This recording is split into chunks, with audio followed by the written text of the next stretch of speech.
Welcome back to Life in Progress. I'm Carly. I'm Ilana. And we're in person. We're so happy. Hi. Hello. We're in person. We're 29 and we're engaged.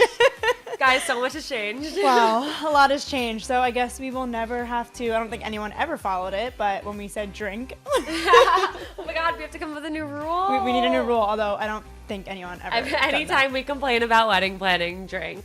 Or, yeah, that works. Hi. Oh my God, that was weird. Oh, I missed you. I know. What's up? This is so weird. Carly, what's in progress for you? Oh my God, what's in progress for me? Well, I guess wedding planning. Wedding planning is in very much progress. So, when are you getting married? I am getting married April 20th, 2024, before Ilana drops mic, you bitch.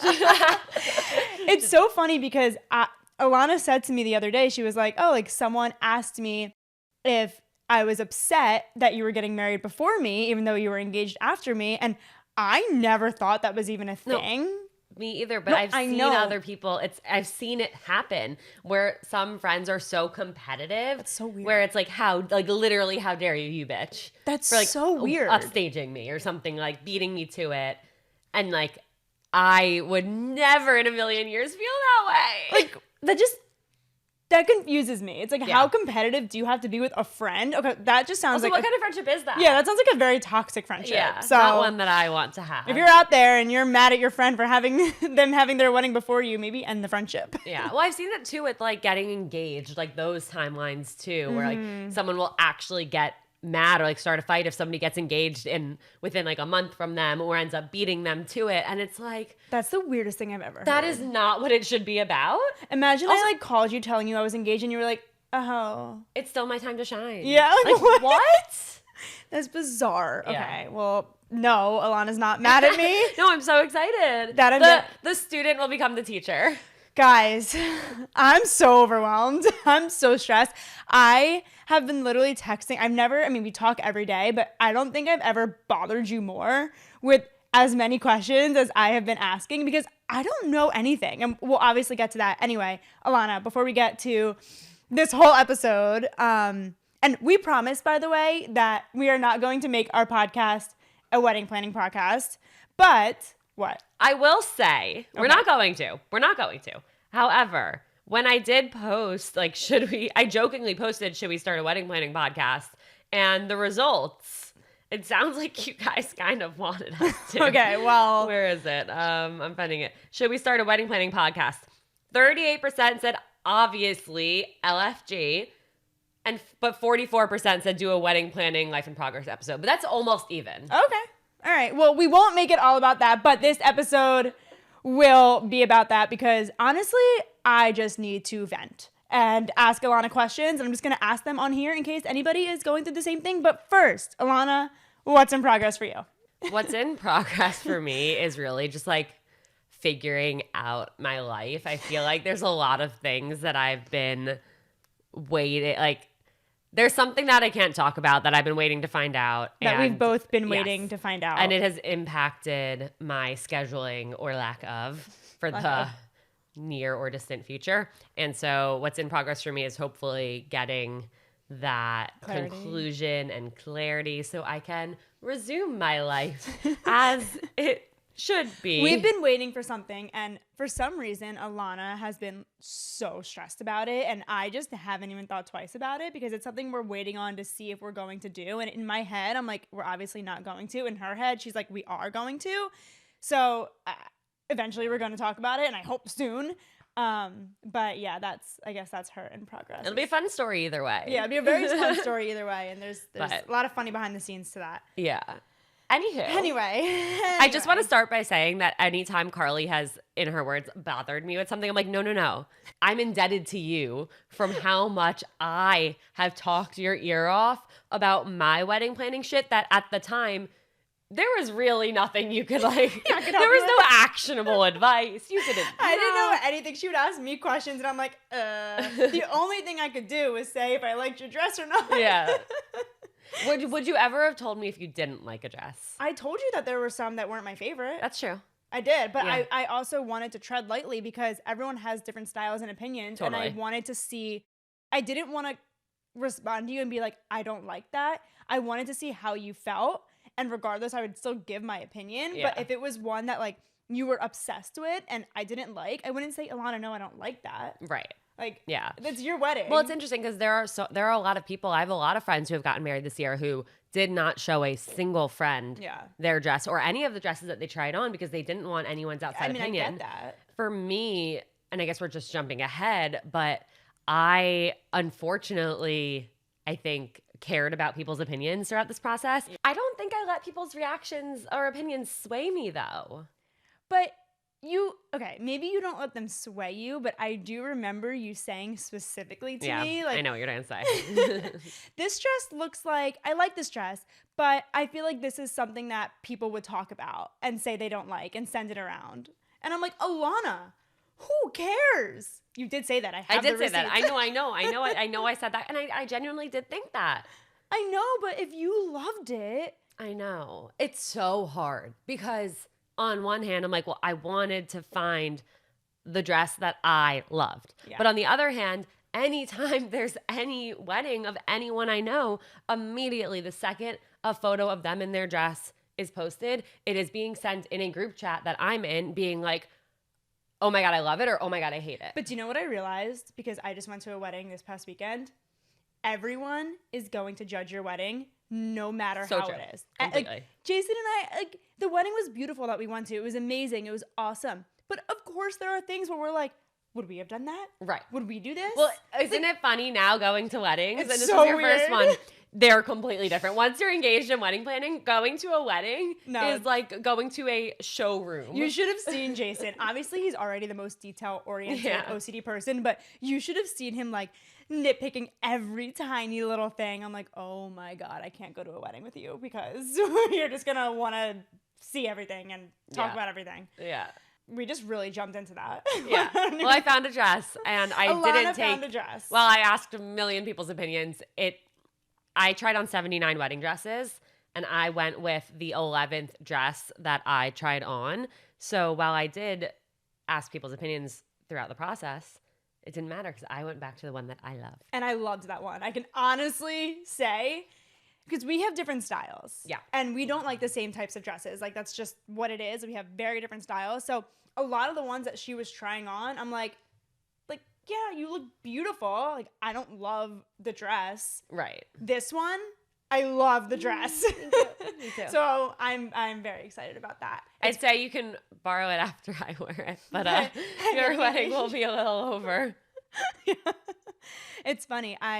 When you say, like, you know, some people don't show anyone, I started trying on wedding dresses just to, like, see. And I found one that I really liked and not one that I'm going to get. Because, you know, it was the first one I tried on, but I remember sending it to my sister and I thought she was going to be like, oh my God, amazing. And she was like, I don't know if I like the fabric on that. Or like, I'm like, all right, this is going to be a rough one. And that is why people don't show. Yeah. Yeah. Anyway. But you're going to show them all to me. Yeah. Or else. No, but if you don't want to, I totally respect them, but also show me. No, I will. Just okay, pretend you like them Great. If you don't. I mean, I will, like, even if it's not a dress that I would wear, like, there's something to love about every dress. Like, they are really so beautiful. Yeah, they're stunning. I mean, they're a wedding dress. How can you look bad? Yeah. Okay, cool. Next topic. All right, next topic. Where should we start about this wedding? Basically, I'm just overwhelmed. I feel like it's a lot. And my wedding is in less than 7 months, 8 months. When is April? I don't even know. My mom booked my wedding venue. Hot take, we're guys. telling people this. Oh yeah, I don't care. That's fine. I'm exposing my mom. She booked my wedding venue before I was engaged. And I feel like a lot of people are going to shit on me for that. Let's clarify. She didn't book it. But she put a hold on it. She put a hold on it. Yeah, there's no money put down. So we weren't losing anything. You weren't contractually obliged to have your wedding at this venue. But you had the opportunity to, if you wanted to, on a specific date. Yes. In the near future. Yes.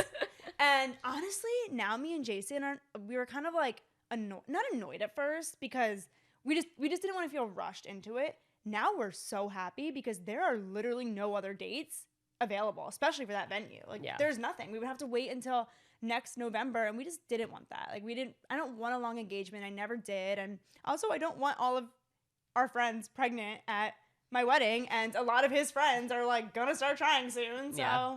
I won't be. Yeah, good. I hope. I better not. You never know. Yikes. So what was I saying? Oh, I was just saying that I was stressed. Yeah.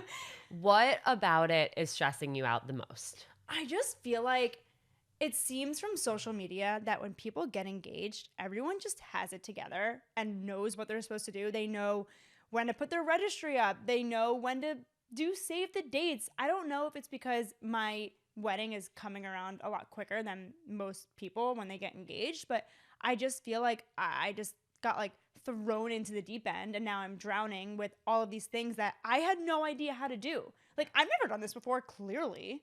So how do people learn how to do everything? Like, I'm texting you, what do I put on my registry? Like, here I am stalking everyone else's because I don't know. But that's what everyone else does too. I think that's the thing. It's like, I think there's a lot of expectations versus reality, and like Instagram versus reality when it comes to wedding planning, where, to your point, it does seem like everybody else knows what they're doing because people aren't talking about the fact that they don't know what they're doing. Right.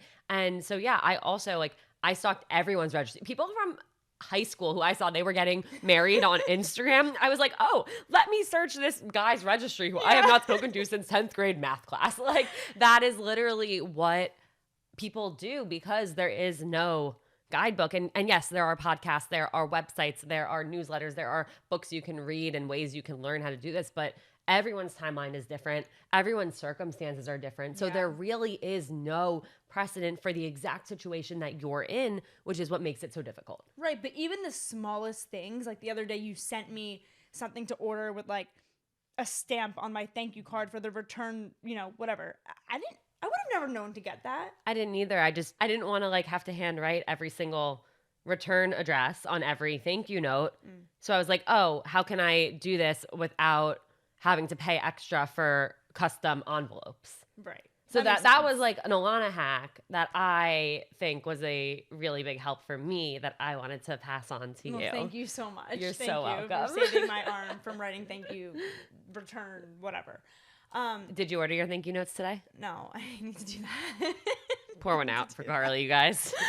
I just feel like my list is so long, and I already have to look at bands and photographers, and I just don't even know where to start. There's so many things. And then figuring out your bachelorette. Like, yes, that doesn't need to happen for a while, but people make plans. Yeah. Things get expensive. Like, yeah. I need to figure this out like now, like yesterday.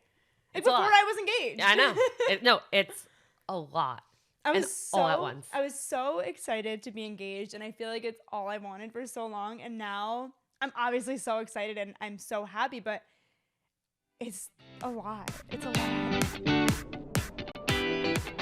Well, what's funny is I remember so vividly, right after I got engaged, I was like, oh, people say like, don't jump into wedding planning. Don't talk about it for like at least a week, like, or a month, enjoy the engagement. And I brought it up and I really regretted that. So I've like cautioned my friends, Carly, when you get engaged, don't do this. And right. like literally that next day, Carly was like, okay, we have to talk about the wedding. Yeah, because. But you had a shorter timeline immediately. Like if I had 2 years to plan this, I'd be like, oh my God, yeah, let me just be engaged. I don't want to talk about anything. But all of a sudden, my wedding is in less than 8 months, 7 months. I still don't know the timeline. Yeah. And I need to figure this out because things get booked. Part of me is envious that you have a shorter timeline of stress. Like, though maybe it's more concentrated stress, the stress will be over in a shorter time period. But I also want to enjoy this. Like, I'm never going to get to call someone my fiance. Yeah. Besides this time period. Do you like fiance? I have friends who don't like it. I think I like it. I love it. Yeah. I think it's so cool. I think it's fun. Yeah, me too. Although, like, it's weird. Like, it's a weird... It takes a little while to get used to. Yeah, it's weird. It's weird saying fiance, and I'm still not used to it. I still, like, forget I'm engaged until I look down at my finger, and I'm like, oh, my God. That doesn't go away. There's, like, a ring there. Like, yeah. I'm like, what are you doing? Ah! What are you doing there? Why are you there? I still can't believe it. Because also, obviously, from our last episode, like, or whenever this episode came out, I thought I was getting engaged in December. So I'm still like very much in shock about this whole thing. Do you miss your other ring now that you've retired? No. I think this ring is a lot better. I'd say so. I remember when I got engaged and I was like driving I would suddenly be like, oh my God, what is that thing? And I'd be like, ring, road, no, look at the road, ring, road. Sometimes I'll be with Jason and I'll just like pick up my hands and I'll be like, oh, look at this. Every day I do that to Jake. He's like, yeah, I got that. All the time. In the elevator, when we're just walking, when we're sitting on the couch, I'm like, look. He's like, yeah, shiny. Yeah. He's so pretty.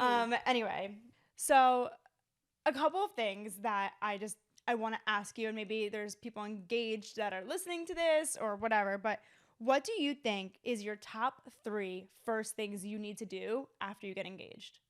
Ooh. Wow, I wish you gave me these questions in advance. Well, that's the point. Okay. First and foremost, like, don't bring up wedding planning for at least a week. Okay, like, but what if you're in my situation? Okay, whatever. Once you do, once the wedding planning conversations have started, I think the first most important thing that you should do is each of you pick like your closest people, the people that like you cannot imagine getting married without having them there. And the list can't be long. Like you each get like 2 or 3 people. That's it. Ask those people what I called them blackout dates. Yeah. So I asked a few of my closest friends, what are your blackout dates for 2024? And I went into looking at venues with knowing, okay, on this date, Julia has her sister's graduation. She wouldn't be able to come to my wedding. On this date, like this person can't come for this reason. On that date, that person can't come. Were there a few dates where it made it a little difficult and then I had to make a hard decision? Yes, but I knew, okay, if I choose this date, my people will be there. Mm-hmm. And I think that is really important, but it's also equally important to know that there is no date that is going to work for everyone in your life. I learned that the hard way. Yeah. Yeah. I mean, for me, it was a little different because it was done. we kind of had our date. Yeah. Like that was literally the only time this venue could do it. And unless we wanted to do it in November, which we didn't. And obviously we looked at other venues just to kind of look around, but ultimately we still loved the one we have. And I basically had to text, my core people and be like, this is our wedding date. Can you come? And sending that text was the scariest text because you're just waiting to be like, wait, no, I have my sister's wedding, or no, I can't do that because we couldn't really change our date. That was the date. Spoiler alert, I knew your date. You did? Yeah. I wasn't allowed to, and I was sworn to secrecy. Sorry, Mom. Oh my God, that's so funny. Sorry, moms, actually. Yeah, moms. But that is so funny. So I was free, and I knew that, and I blocked it off. Love that. I love that. Yeah, I mean, listen, I have a couple of very close people that can't come. Someone that I was honestly debating making a part of my wedding party, but like, what are you gonna do? You can't. There's nothing you can do about it. And the truth of the matter is, even if you do find a date where everyone you love can come, like shit happens, and you never know. Like something might happen where your best person, your maid of honor, your bridesmaid, your best man can't come at the last minute. All right. Well, if my sister can't come, she's out of my family. It's like yes. It's just you never know. Okay. So that's the first thing I would do before you start looking for venues. I would figure out your blackout dates from the people that are on your like AA plus list. The second thing I would do is have everybody. So if it's you and your partner and you both have parents, I would have everybody involved in this, putting on this wedding, create what their ideal guest list would be. Mm-hmm. Because that way, to look at venues that have that size, that can hold that many people. Right. Obviously, of course, figuring out your budget is that other main thing to do, because that's going to impact the places you can look at and the number of people you can have as well at many places. There were places where they were significantly cheaper per person and we would be able to have so many more people versus places that were more expensive. And because of that, budget-wise, we could only have, we had a cutoff. But I think it's really important, and this is something that I didn't do, or I tried to do it. It didn't really happen this way, but we found the venue we loved, and we have to cut 80 people out of our guest list. Yeah, that's something Ilana's definitely been stressed about. Yeah, our venue has a 190-person capacity, and our guest list is 270 people. Wow. And there's no guarantee that 15 to 20% number isn't going to come. So far, anyone we've told has not had a conflict. There's a big difference between Ilana and I, and one of them is Ilana has 5,000 friends, and I have like 5. So I can't imagine. I mean, I can imagine because you talk about it a lot, but how... That's all I talk about. It's all she talks about is how stressed she is because her venue cannot hold the amount of people she wants. But honestly, that's life. Like, unfortunately, that's going to happen. And at some point in this whole process, you have to be selfish and pick the venue that you want and want to get married at. And you can't think about every single person you have in your life. Unfortunately, like, that sucks, but that's the truth, right? Yes.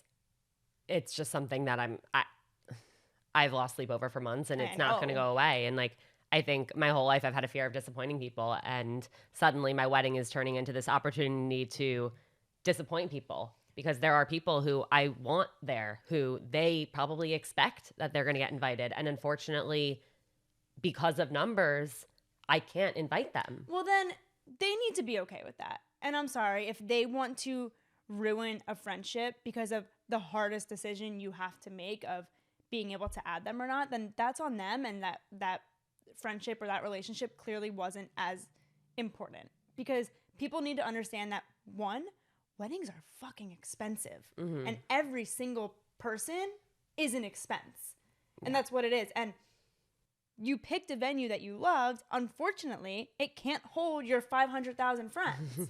Yeah. So I don't know who's invited and who's not invited, but if anyone's out there and I think you'll make the cut. If anyone's out there and you're not invited to Ilana's wedding, please don't be mad at her, because she's literally losing sleep over it. Yeah. I get it, because of course, if you expect to be invited to your friend's wedding and you're not, it's like, well, what does this person think about our friendship? But it's like, it's honestly like not like that. Yeah. But I understand that it comes off that way. It's a really difficult situation to grasp, because I don't want to hurt my friends' feelings. I don't want them to think I'm making a statement about our friendship. Yeah. I don't want anyone to feel unloved or not special or enough to me to be at my wedding. It's truly just a numbers thing. And like, we have big families too. Like, our family takes up half of our guest list. And unfortunately, not fortunately, we both have parents who are, helping with this wedding and supporting this wedding and financing this wedding. Their guest list is going to most likely be longer than ours. Yeah. And we have to take that into consideration, which I feel like a lot of people maybe forget. I mean, my mom has so many friends.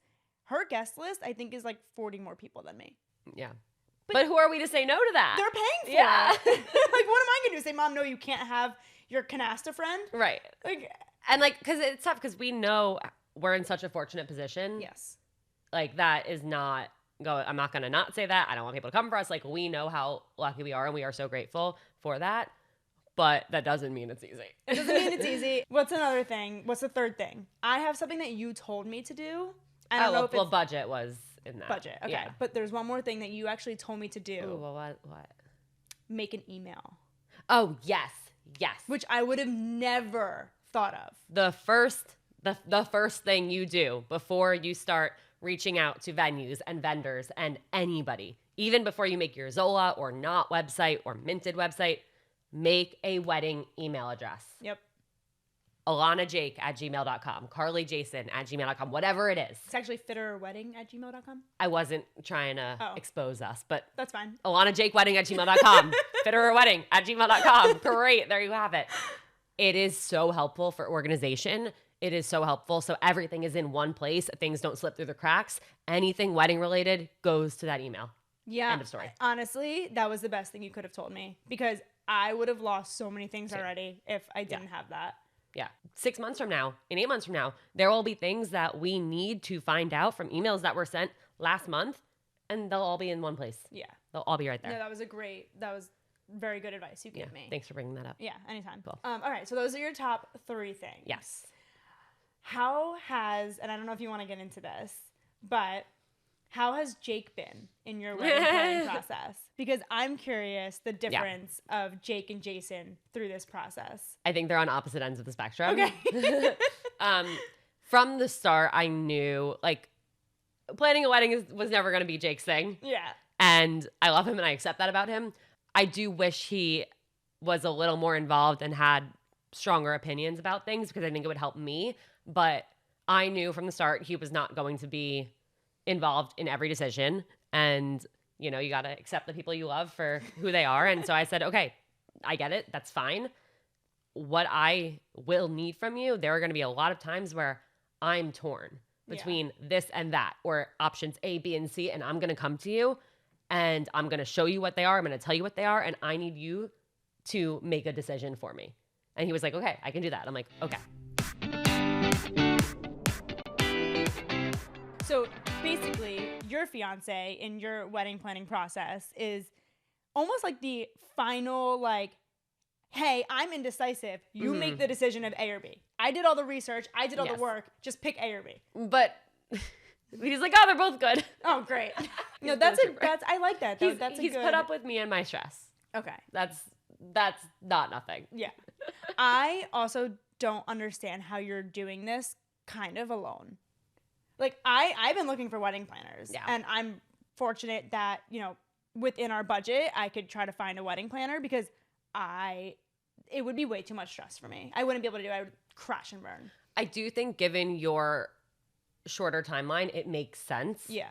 Because we had the time, like my mom and I researched all the photographers. Like we interviewed 10 photographers. Oh my God. So we had the time where we talked to so many different like band companies and got to learn about all these bands. And because we did it over a year in advance, all of these vendors had dates available. Yeah. So we had the ability, we had the time.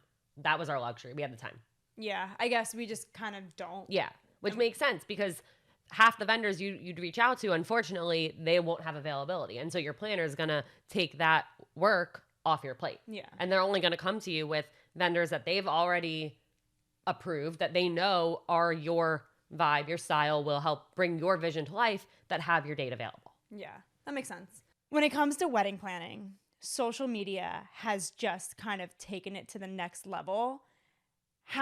I'm already noticing myself just comparing so many things, whether it's, engagement party, bridal shower, bachelorette, like people are going above and beyond, and it makes you feel like, holy shit, do I have to do all of this? How do we not let social media get the best of us when it comes to wedding planning, everything in between? Because I'm stressed about it. It's hard. It's the same way, like everything. Birthdays, engagements, parties, graduations, baby showers, gender reveals, like everything has become so blown out of proportion. Yeah. It's just like, how can we make this look the best for social media is really what it has all become. Right. That's why people are spending thousands of dollars on bachelorette parties. Like there's got to be research out there. Like the amount of money spent on a bachelorette party has probably like tripled in the last few years just because of the decor and all of the Instagrammable because it has to things. look good for social. Your wedding will look good and will be so representative of who you are as a couple and the things you love. I think what's most important, and what I've tried to do with using social media as an inspiration versus it has to be this way, it has to compete with this, it has to look better than that, it has to be this over the top and these florals and that. I really looked for little details that I think will make it even more magical.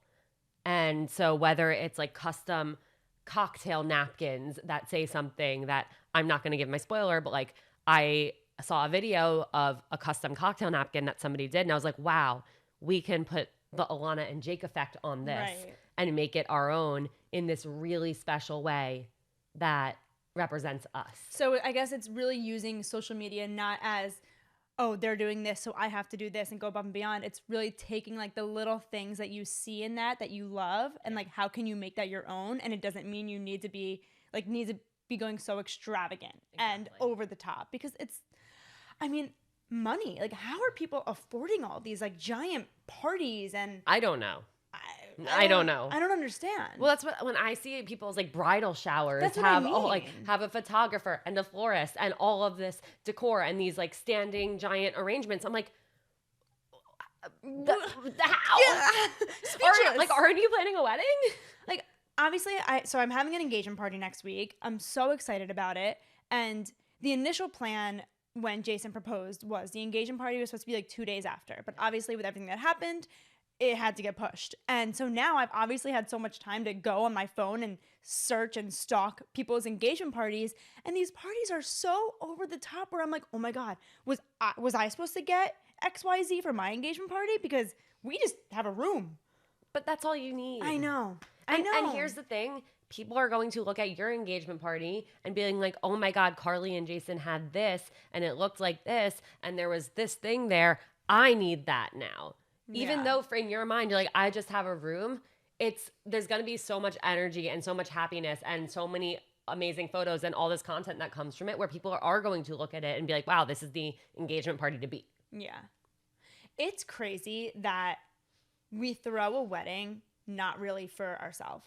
Mm-hmm. We're throwing a wedding, we're throwing a party and everything that comes within it for other people and to impress other people. It's so sad. Like, I'm so nervous about my own wedding because of being such a people pleaser. Like, I can't even host a dinner party with 10 friends because if everyone's not having so much fun, I will go in the corner and cry. Like, what am I going to do at my own wedding when I see someone not dancing? You're going to look at the dance floor and look at everybody who is dancing. I'm going to have a panic attack. Yeah. Like, is that crazy that I'm literally nervous to have a wedding because I need every single person to be having fun. Otherwise, I won't have fun. I think nobody talks about how much anxiety comes with the actual wedding day. I have so many friends who were like, I can't get through my wedding without medication. And who literally like medicated themselves to get through it. And that is it's so sad that there's so much pressure and anxiety surrounding it. But the truth of the matter is, like there's people like us who are historically people pleasers and want to make sure everyone else is having a good time. There are people who don't like being the center of attention. And the fact that there's a party with like 100, 200, 300 people that is centered around partially them, that's a really, really scary concept for them. Yeah. And something that they might be like losing sleep over and dreading. So it's tough because there are so many different dynamics of a wedding that are not in our nature. Yeah. Or don't align with what feels good for us. But we want to have a wedding. We want to celebrate our love and have everybody we love in one room. Like, it sucks because like we just spent like 30 minutes complaining about wedding planning when in reality it's supposed to be like we're supposed to be planning this wonderful celebration of our love and the fact that we found our person and want to spend the rest of our lives with one that's gonna human be stressful. But that unfortunately gets lost in wedding planning. Yeah. And in throwing this event and this party versus this celebration of marriage. If you're listening to this and you know you're going to be invited to my wedding, do me a favor and just pretend you're having fun so I don't have a panic attack. Be on the dance floor. Be smiling at all times. Because I will cry. I guess, I don't know. I just wanted to say I know this is probably so niche and I don't even know if anybody listening to this podcast is wedding planning right now, but as fortunate as we both are, like, it is stressful and I just feel like no one talks about it. And I would love people to talk about it more so I don't feel alone. Wedding planning stressful?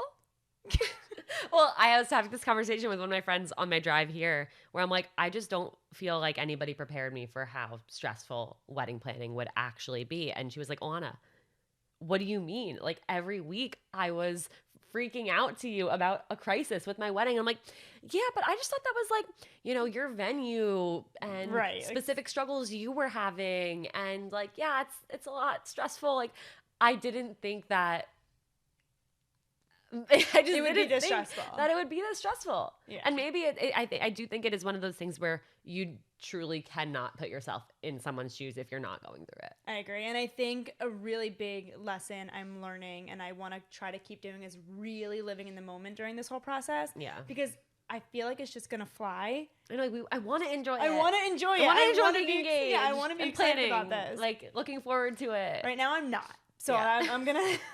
We're working on it. I'm going to try to change that. Okay, let me ask you one question. Okay. What has been your favorite part about being engaged? Okay, so this is weird. And I think a lot of people... I wanted to talk about this. I'm really happy you brought this up. But I don't know if this really answers your question. But I feel like I asked a lot of people when they got engaged, like, oh, do you feel different? Like, how do you feel? Do you feel different? Has anything changed? And most people to me said no. They're like, no. It's just... Do you feel different? I feel different. Wow. I feel really different after getting engaged. I don't know what it is. I can't explain it, but I didn't think I could love Jason more, but like I do. I like look at him and I'm like, oh wait, we're really spending the rest of our life together. Like that is what being engaged that means. is, like that's what it is. And obviously when you're dating for a while, you know that, and that thought is in your head of, yeah, I'll marry him someday, or yeah, like we'll get engaged someday. But when it happens, you're like, holy shit, this is it. Yeah. Like this is like he literally asked you like spend the rest of your life with me. And I you said, yeah. I found someone to do that. Yeah, it's crazy. Someone who puts up with me that much. But yeah, I think that's the part I'm surprised about is I do feel different being engaged, and I love it, and it's stressful, but I'm so happy about it. Like I genuinely am so happy about it. And yeah, I don't even know what question you asked. No, I love that. Yeah, well, your favorite part about being engaged. I love that. Is feeling like I'm engaged, like feeling different. Yeah. It's also funny because I knew Jason would be very involved in the planning. Like that's just who he is. But he cares about the tiny, tiny little details that I don't even care about. That's great. Balance. Yeah, it's a good balance. Yeah. But no, it's fun. I am excited for the engagement party because I don't feel like I really got to celebrate the way I wanted to with everything that happened with my family. So I am excited about that. But yeah, that's it. Yay. All right, some quick would you rathers to close out. Wait, but quickly, I know we talked a lot about wedding planning, and I know a lot of our listeners aren't wedding planning, so bear with us. You're saying that now? Yeah. Just okay, these were submitted by you guys, so thank you so much for sending them in. Would you rather be able to fly or have super speed? Fly, yeah. I hate running. It depends. Like, if I have super speed, I can get places faster. But I imagine... Super speed by foot? Yes. I imagine flying in this equation would be the same speed that you can travel. And wouldn't you rather go over than on the ground? I suppose. Yeah, flying would be really cool. Okay. Would you rather have crab claws for hands or trees for feet? Trees for feet. Crab claws for hands, you see your hands way more often and are like trying to do something. Like I can barely pick things up when I have tips on my nails. That's true. So imagine me with crab claws. Yeah, trees for feet, I would still present the same, like knees up.